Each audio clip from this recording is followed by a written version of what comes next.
সালাম আলাইকুম। খুবই খারাপ সংবাদ। আমি যতদূর বুঝতে পারছি হয়তো আজকে রাতেই আপনারা দুঃসংবাদটা পেতে যাচ্ছেন। মধ্যপ্রাচ্যের যে আরব সাগর আছে সেখানে মার্কিন যুক্তরাষ্ট্রের নৌবাহিনীর দ্বিতীয় বহর এসে পৌঁছে গেছে।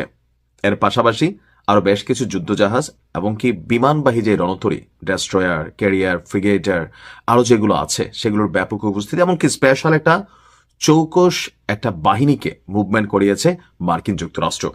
আর এর মধ্যেই খবর হচ্ছে যে আপনার আমাদের ইরানের ভাই বোনেরা রাতের বেলা ঘুমোতে পারতেছে না। আমি যখন নিউজটি করছি সারা দেশ জুড়ে আতঙ্ক ছড়িয়ে পড়েছে, মার্কিন হামলার আতঙ্ক। দরজা জানালা সিল করে রাখা হয়েছে, খাবার পানি মজুদ করছে ইরানিরা, কারণ যে কোনো সময় একটা বড় ধরনের ঘটনা বা যুদ্ধ ঘটলে তখন সবার আগে যেটা সমস্যা দেখা দেবে সেটা হচ্ছে খাদ্য। সো ইরানিরা প্রচুর পরিমাণ খাদ্য মজুদ করছে।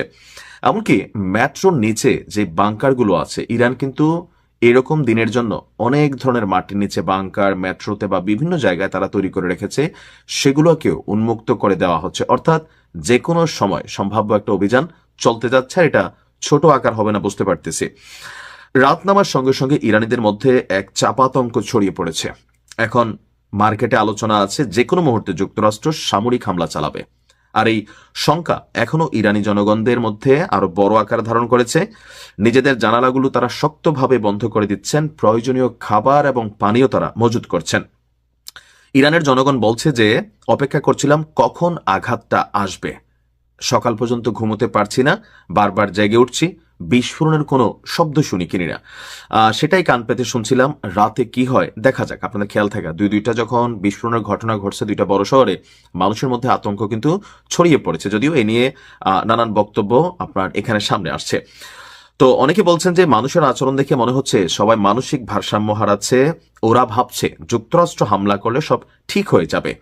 ইসলামিক রিপাবলিক অর্থাৎ বর্তমান সরকার বিরোধী যারা আছেন তারা বলছে যে মানুষ হতাশ হয়ে পড়ছে।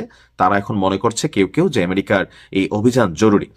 আবার গত এক সপ্তাহ ধরে ওয়াশিংটন ইরানের বিরুদ্ধে যে অবস্থান নিয়েছে, এতে ইরানেরও সামরিক তৎপরতা জনগণের মধ্যে টেনশনের কারণ তৈরি করছে। অর্থাৎ ইরানও তাদের যে সেনাবাহিনীকে তৈরি করা, বিভিন্ন সমুদ্রের নিচে মিসাইলের সুড়ঙ্গ উন্মুক্ত করে দেওয়া, হরমুজ প্রণালীতে মহড়া তৈরি করা, রাষ্ট্রীয় বিভিন্ন গুরুত্বপূর্ণ স্থানগুলোতে আকাশ প্রতিরক্ষা সিস্টেম অ্যাক্টিভ করা, বা এই যে ধরনের একটা যুদ্ধ পরিবেশ, এটা মানুষের মধ্যে আরো ভয়ের জায়গাটা তৈরি করে ফেলেছে।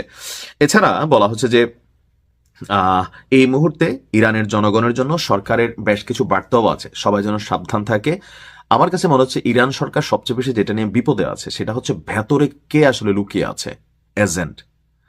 ইরানে যতবারই অভিযান চালানো হয়েছে আপনি দেখেন, বীরদের যারা প্রধান আছে বা আরো বিভিন্ন সময় যতগুলো অপারেশন হয়েছে, ভেতর থেকে তথ্য বের হয়ে যাচ্ছিল যে কে কোথায় আছে, কোথায় অবস্থান করতেছে।